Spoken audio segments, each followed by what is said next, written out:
É um prazer estar aqui. Eu venho trazer uma outra sonoridade linguística. O Atlas é esse projeto que trata dessas trocas, desses diálogos entre práticas musicais, e isso envolve a língua também, sem dúvida.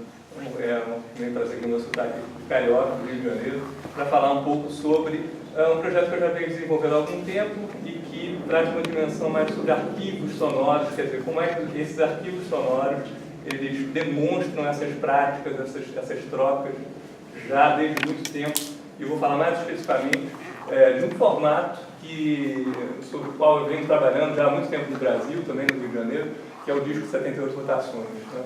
O disco 78 Rotações é uma espécie de revolução na história da música, porque é a primeira vez que um suporte, em primeiro lugar, congela a música, digamos assim. No século XIX nós temos uma grande prática de mercado econômica, né, sobre as partituras, por exemplo, venda de partituras e tudo mais. O século XX inaugura essa nova fórmula, que é um congelamento de 3 minutos, porque o primeiro suporte do disco. Ainda antes havia o cilindro de cera, que depois não se tornou apto para ser comercializado. Então o disco 78 Rotações ele consolida um grande mercado ao longo de todo o século XX. E mais do que um mercado, ele consolida uma estética, ele consolida, por exemplo, uma fórmula a canção popular. Hoje em dia, no mundo inteiro, ela tem cerca de 3 a 5 minutos, não à toa, porque o disco 78 Rotações, logo no começo, só cabia 3 ou 5 minutos de música. Ele consolida uma série de coisas.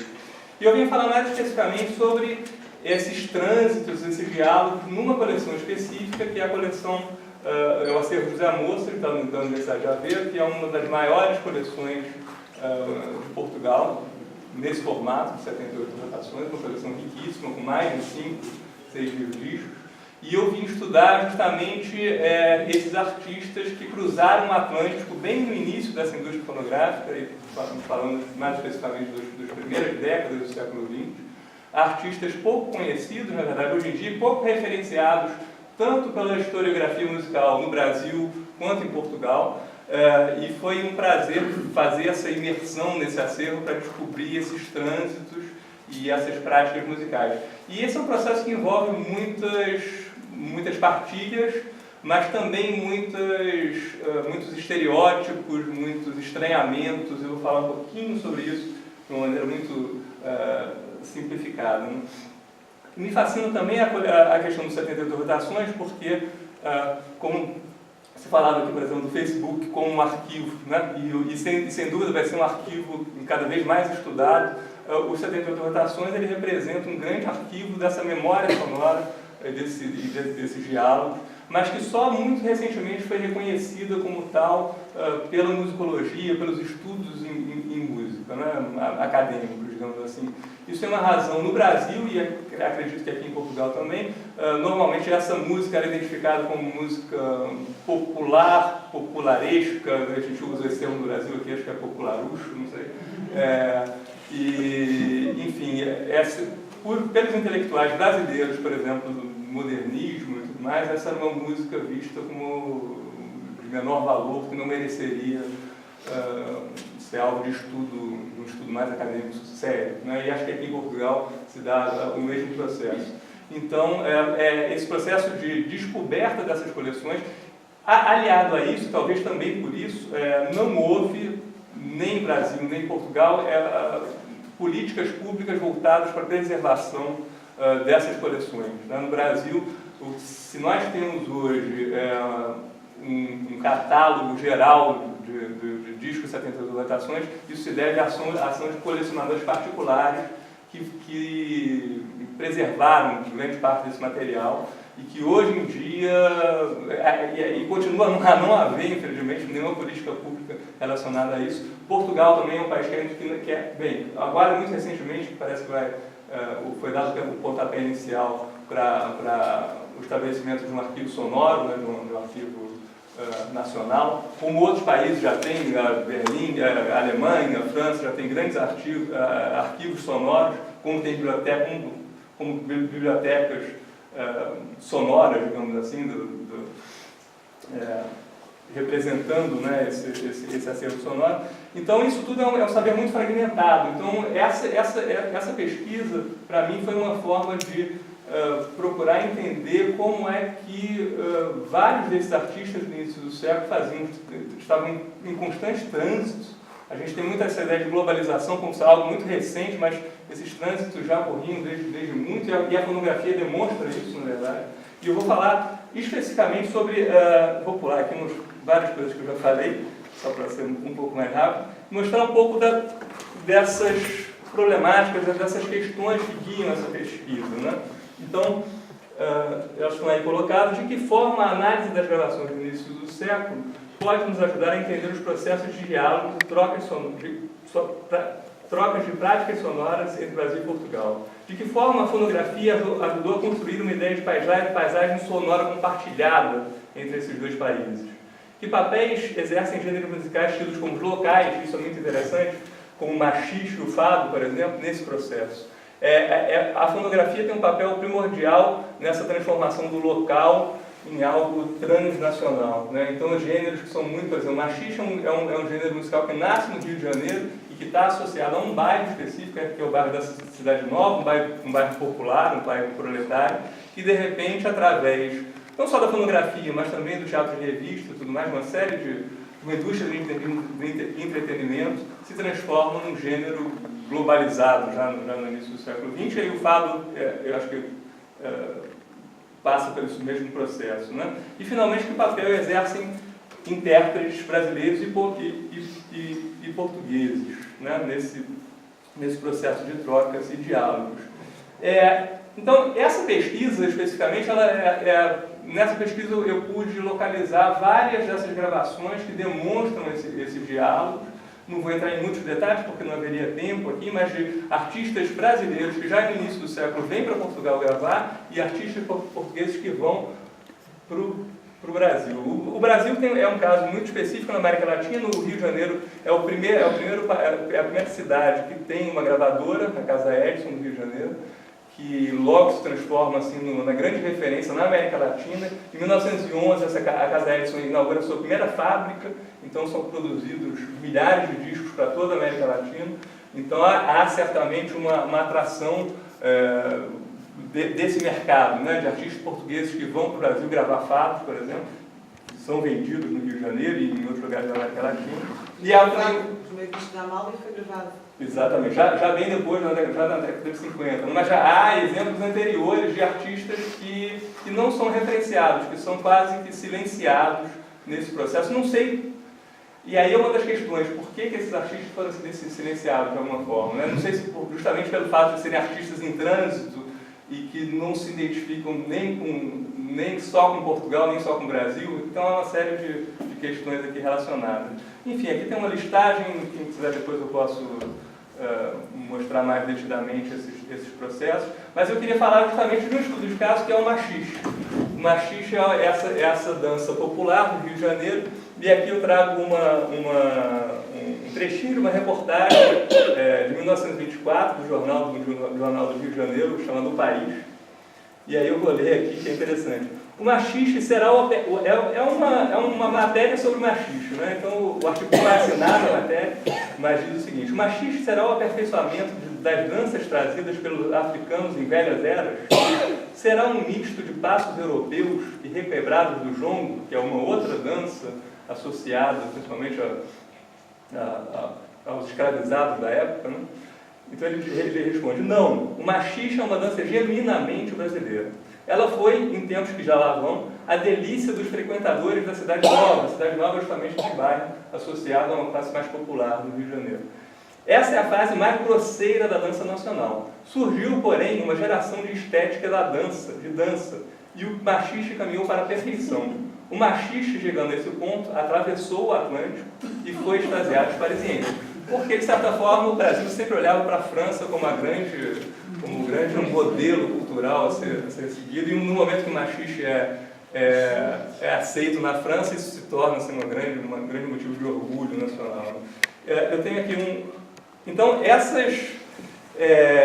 há todo um processo que congrega essa fonografia com o teatro de revista da época. Então, essa é uma cena, por exemplo, de de uma peça de teatro de revista da época, chamada Fado Machista, não por acaso, porque era e aí há um fluxo grande de maestros, de músicos entre Brasil e Portugal, que aproveitam esse mercado de teatro e de venda de partituras e discos, etc. E eu queria falar também, mais especificamente, de um artista brasileiro, que é o Geraldo Magalhães. É um artista muito pouco referenciado no Brasil. Ele nasce aí no século XIX, vem para comecinho do século XX, ele vai para o Rio de Janeiro, faz sucesso como cantor. Em 1907 ele vem para Portugal e faz sucesso com uma dupla chamada Os Geraldos. E isso é sempre eu não sei quanto tempo eu tenho, se eu controlo, por favor. Quanto tempo é que já termino. Aí em cima mostra. Pronto. Já termino aqui com esse estudo de casa. Okay. E ele é um artista que me fascina porque ele vem para a Europa, vai para a França, faz sucesso, mas a vinda dele traz uma certa polêmica no Brasil. Isso bem antes dos Oito Batutas, que é um outro conjunto que em 1922 vai para a França, que é o conjunto Pixinguinha, que pela historiografia do Brasil é sempre o grupo que é tomado como exemplo, né, de sucesso, né? Mas o Geraldo vem muito antes, ele vem em 1907. E ele faz sucesso na França e vem para Portugal, grava vários discos aqui em Portugal, e eu achei nessa coleção vários desses discos, e fica aqui, e passa o resto da vida aqui em Portugal, e morreu aqui em Portugal. Mas é um artista praticamente um pouco falado, desconhecido no Brasil, né? E ele faz vários duos, então tem várias gravações dele com a Medina de Souza, que é uma artista portuguesa, uma cantora portuguesa, e esses discos trazem algumas questões que são interessantes. Primeiro, essas gravações quase sempre trazem essas três características, né? Uma constante remissão a tipos raciais brasileiros, né? Um ênfase em figuras femininas como a mulata, a negrinha, há uma sexualização da mulher como um produto vendável, tanto pela indústria fonográfica quanto pelo teatro de revista. Uma música essencialmente sincopada, que vai ser designado como machixe, ora como cateretê, ou como fado. E o fado, esse termo a gente encontra no Brasil no século XIX, associado a uma música sincopada e negra, né? E finalmente essa ideia de uma sensualidade que era provocada pela dança e que na fonografia, nas gravações, a gente percebe através da forma como a música é cantada, através de ditos, enfim. Eu vou botar um pequeno exemplo, então, para terminar, que é justamente o vatapá, que é uma comida típica da Bahia, uma comida apimentada, e é justamente, eu vou projetar aqui a letra. Perdão? Se pergunta se quer peixe, é um prato de peixe. Sim, então, prato de pergunta peixe. Normalmente, quem não sabe, se quer quente ou frio. Toda a gente peixe, frio. Não, quente. Que é justamente por ser muito apimentado. Então, o que acontece aqui é difícil, é uma gravação do início do século, então é difícil entender a letra, mas eu transcrevi aqui, eu vou colocar um trechinho, porque há toda uma brincadeira entre a receita do vatapá, a receita culinária, e uma brincadeira com a questão sexual, né? Então, eu vou colocar aqui a gravação, vamos ver se... E é interessante porque justamente é uma portuguesa fazendo papel feminino, e aí há dois personagens, a Bahia, que seria uma brasileira, mas é cantada pela portuguesa, Medina de Souza, e o machixe, que é o Geraldo Magalhães, né? São dois personagens dessa peça de teatro. Será que eu consigo? Mais alto. Como é que aumenta aqui?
Bom, então só a guisa de conclusão,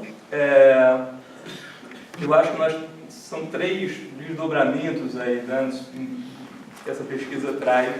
Em primeiro lugar, ela procura trazer novas luzes sobre esses artistas pouco referenciados pela historiografia, tanto em Portugal quanto no Brasil.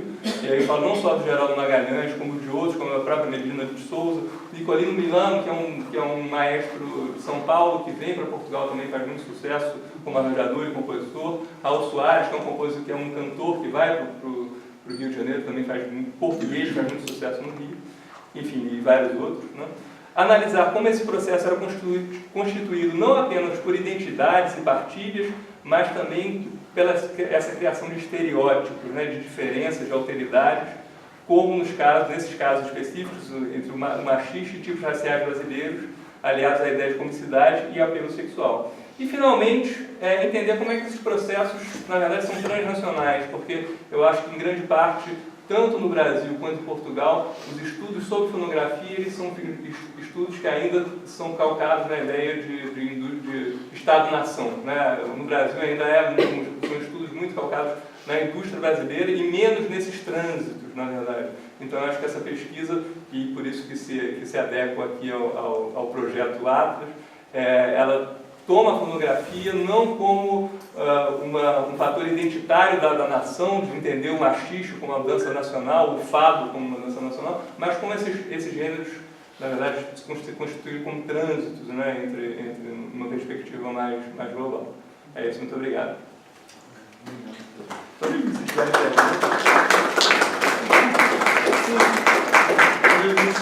Há questões, comentários. Sim, eu sei. Eu só em relação ao Pedro agora, já, assim, ou passamos à Ana Flávia. Passamos à Ana Flávia, então. Sim, desculpa, então. Só um aspecto curioso.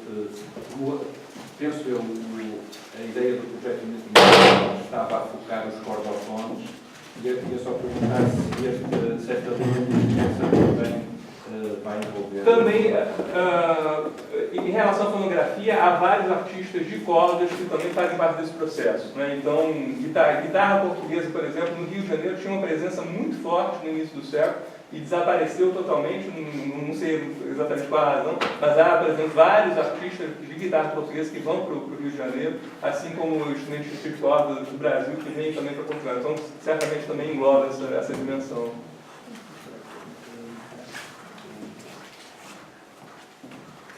Há uma certa ambiguidade na negociação do projeto, com alguma, enfim, de alguma forma de propósito, porque, digamos, estes trânsitos, nós precisamos de um foco, claro, para estudar os trânsitos, mas não deixamos de olhar para outros casos. Eu lembro até, por exemplo, de um caso muito interessante de um colega canadiano, que há pouco tempo esteve connosco em Aveiro, e que estudou o trânsito recente de música entre Ilhavo e Costa Nova e Terra Nova, no St. John's, no Canadá. Pronto, e tivemos uma conferência com ele. Digamos, ele não é o investigador do projeto, mas este é um assunto no qual nós nos sentimos refletivos também enquanto estudo do processo de trânsito interatlântico. Porque, de facto, também esta interrogação vem, obviamente, se calhar alguns de vocês perceberam, de um livro famoso que se chama O Atlântico Negro, do Paul Gilroy, enfim, que não nos satisfaz em muitos aspectos na interpretação que estabelece sobre o trânsito de escravos, sobretudo de escravos, ao longo do Atlântico, porque ele é pensado a partir de uma perspectiva anglo-saxónica e não de uma perspectiva multinacional, como poderia ter, ou hispânica, ou ibérica, ou francesa, ou holandesa. É, de facto, muito a partir da visão anglo-saxónica. E nós achamos que o Atlântico não era só um Atlântico negro, também não é um Atlântico pardo, como é o título do livro do Miguel Valde Almeida, uma nova proposta enfim, uma mini-interpretação de vários casos concretos que ele estudou. Portanto, é um Atlântico sensível. Como as cordas, o nosso logotipo tem um traço que eu acho que é uma corda. Eu não sei muito bem, mas eu olho para ele como uma corda que está sob tensão, mas que vibra, que tem a capacidade de vibrar e de produzir um som sensível. Ana Flávia vai-nos falar sobre um trabalho no qual está envolvida há muito tempo e que, se calhar, se apresenta a si própria. Bom, boa tarde a todos. Agradeço também muito o convite para virmos aqui hoje apresentar o trabalho que já desenvolvemos no âmbito do Atlas. Não se importam que eu fique em pé? Fico para falar. E eu pedi à Susana para voltar a este diapositivo onde tem alguns dos conceitos principais que nós desenvolvemos no Atlas, porque enfim, a prática musical com a qual eu tenho trabalhado é um bom exemplo de vários destes conceitos, dos trânsitos, das comunidades conectadas, da emancipação, da própria inovação e da sustentabilidade. Eu tenho trabalhado desde 2007, aproximadamente, com uma prática musical que acontece no bairro da Cova da Moura, em Lisboa. E aqui o lugar é importante porque só o próprio lugar já é um espaço de trânsitos, não é? Um lugar que antes não existia e foi ocupado por pessoas em trânsito, seja em trânsito nacional, porque o bairro de Cova da Moura teve também várias pessoas que vinham do norte de Portugal, mas maioritariamente por pessoas que vinham de Cabo Verde, de Angola, de Moçambique, sendo que a grande maioria, cerca de 75%, são cabo-verdianos. E, portanto, este bairro e este espaço particular já é um enunciado e um exemplo muito importante destes trânsitos. A prática musical com que eu tenho trabalhado chama-se Cola São João. É uma prática que está associada às festas de São João Batista e que, enfim, aparece na Cova da Moura com estas pessoas que chegaram de Cabo Verde e que se ali instalaram. Os primeiros exemplos que nós temos de Cola São João na Cova da Moura são de 1991 e isso é uma coisa muito curiosa porque quando eu estava em Cabo Verde a fazer trabalho de campo, mesmo na Cova da Moura, uma das perguntas que mais insistentemente me faziam era qual era o dia em que eu descobria a origem do Cola São João. Para as pessoas é sempre importante esta questão da origem. E isto era para mim uma pergunta perturbadora porque eu nunca teria, não tinha nem nunca ia ter uma resposta para esta pergunta e que era uma pergunta importante para as pessoas e, portanto, por essa razão eu ficava, enfim, aflita. E quando depois desenvolvi este trabalho na Cova da Moura e nós percebemos que conseguimos localizar a primeira vez que o Cola São João acontece em Portugal, na Cova da Moura, eu pensei, bom, pelo menos eu já tenho alguma resposta que é, em Portugal, o Cola São João começou em 1991 na Cova da Moura. Foi assim a primeira resposta da origem, pelo menos em Portugal, desta prática performativa. E, portanto, volto outra vez atrás, dizendo que o Cola é uma prática musical associada à festa de São João Batista em Cabo Verde, nas ilhas de Santatão, São Vicente e São Nicolau, mas que em Lisboa, na Cova da Moura, adquire uma nova roupagem, digamos assim, com alguns aspectos de inovação, até nos próprios trajes que as pessoas vestem, mas também no que diz respeito à performance, porque em Cabo Verde, por exemplo, é uma prática que acontece apenas na época dos Santos Juninos e na Cova da Moura esta prática foi quase que autonomizada e criada uma espécie de versão de palco que pode ser e que acontece várias vezes ao longo do ano, seja em Lisboa, seja noutros lugares para onde eles são convidados a tocar. E, portanto, neste sentido, é uma prática que adquire outras nuances. Eu vou colocar um bocadinho, acho mais fácil vocês verem e ouvirem do que ser eu explicar, de um filme que foi feito, porque, entretanto, o Cola São João foi... Tem mais. O Cola São João... Já está aberto, já está aberto. Sim. Está aqui. Entretanto, o Cola São João foi patrimonializado, é hoje em dia património cultural imaterial em Portugal, e este é o filme da candidatura que eu vou usar só para... Pode.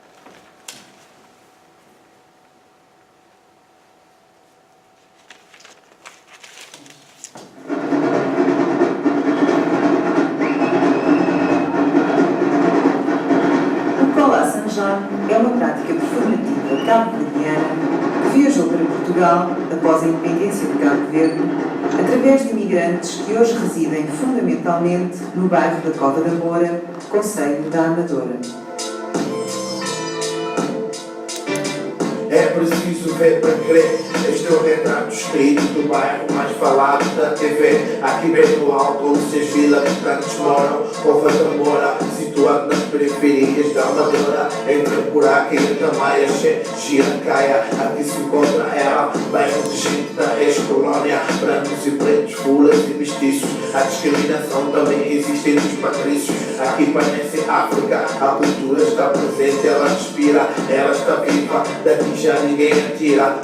Tem jogo, torresmo, linguiça na queixupa, miúdas de ceias cultas, funaná, coladeira, deixa de brincadeira, moda, cultura, wiki, zomba, tamanca, ferro, gaita, cola, fronchon, luta, pila, pena, chon, tem gente que acorda assim. Em 1984, por iniciativa de moradores do bairro, foi fundada a Associação Cultural Moinho da Juventude, no seio da qual se viria a criar, em 1991, o Grupo de Colá.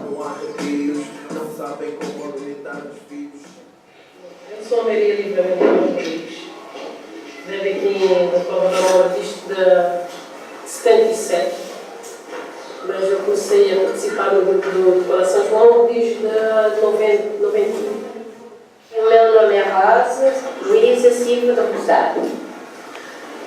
Sou cabo-verdiana, Ilha de São Vicente. Eu vivo neste momento em Portugal, norte de Cova da Moura.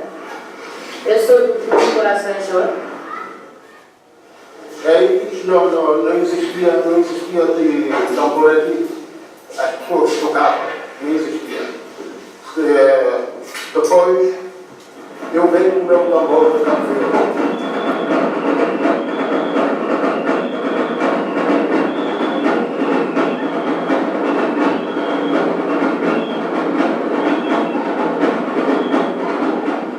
Já sabemos que aqui no Juventude temos formado para a gente brincar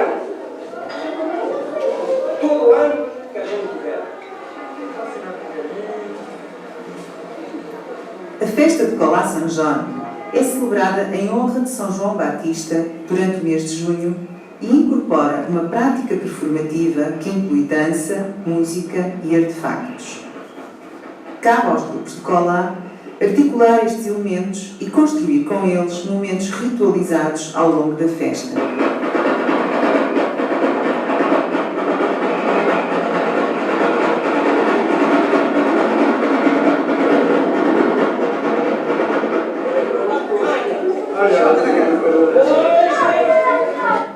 Bom, este é o filme da candidatura, está online e público no YouTube do INET da Universidade de Aveiro, portanto, se tiverem depois curiosidade, poderão ver. O Colá São João, eu comecei a trabalhar com esta prática nessa altura, entretanto estava a fazer o mestrado, fiz a minha dissertação, uma etnografia sobre o Colá São João, e mais tarde fui chamada novamente ao bairro, porque esta prática é acolhida por uma associação, uma ONG, que existe naquele bairro desde 1982 e que, com os moradores, tentam, de algum modo, lutar pelos seus direitos e apoiar os moradores do bairro da Cova da Moura. A parte da cultura e a parte dos grupos musicais é algo que é muito querido à associação e eles acolhem o grupo de batuque, que foi estudado pelo meu querido amigo Jorge Castro Ribeiro, e o grupo de Colá São João. E, portanto, esta associação dá apoio logístico a esta música, a estes grupos, e por volta de 2011 chamaram com a ideia de fazerem uma candidatura do Colá São João ao património cultural e imaterial em Portugal. Tinha acabado de surgir o Inventário Nacional, Portugal tinha ratificado a Convenção para a Salvaguarda do Património Cultural há relativamente pouco tempo, estavam já prontos todos os instrumentos legais para termos este inventário e, portanto, a ideia era que pudéssemos propor o Colá. E o Colá porquê? Em primeiro lugar, porque o Colá é uma prática que acontece nas ruas do bairro e, portanto, desse ponto de vista, é qualquer coisa que pode ser feita por todos os moradores do bairro, sejam cabo-verdianos, não cabo-verdianos, portugueses, não portugueses. Qualquer pessoa que vá ao bairro nestes momentos em que o Colá acontece pode participar nesta prática. E, em segundo lugar, porque o bairro da Póvoa da Moura, como alguns de vós saberão, é um bairro que tem sido, desde o início dos anos 2000, alvo de contestação e tem estado constantemente na iminência de ser demolido, porque este bairro fica num lugar muito próximo de Benfica, com uma vista maravilhosa sobre Lisboa e, portanto, os interesses imobiliários e o facto de o bairro, no momento inicial, ter sido um bairro ocupado ilegalmente, põe o bairro numa situação frágil. Ora, a ideia era candidatar o Colá porque, deste modo, nós poderíamos associar o espaço, porque esta música só acontece porque existe este espaço e acontece nas ruas deste bairro, era candidatar o Colá São João a património português, colocando como património associado o próprio bairro e arranjando deste modo uma forma de salvaguarda do bairro.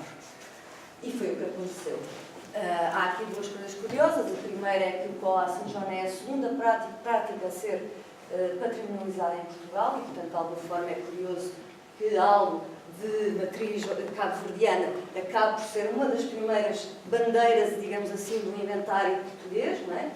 Em segundo lugar, este acontecimento gerou uma série de dinâmicas no que diz respeito ao diálogo, quer com as instituições portuguesas, o governo português, quer com o próprio governo cabo-verdiano, através do Presidente da República de Cabo Verde e do seu envolvimento pós-patrimonialização do Colá, e também no que diz respeito ao que acontece em Cabo Verde. Não é? Isto, depois aqui nós entramos nestes círculos e nestes trânsitos, porque até ao momento Cabo Verde ainda não tinha um inventário nacional cabo-verdiano de património cultural, ainda não tinha candidatado, como nós já tínhamos, por exemplo, o Fado em Portugal, não é? Cabo Verde ainda não tinha candidatado absolutamente nada à Unesco, porque havia uma candidatura da Morna que andava há vários anos muito morna, em termos de dinâmica da própria candidatura, e, portanto, este acontecimento do Colá veio mexer um pouco também com as estruturas e as dinâmicas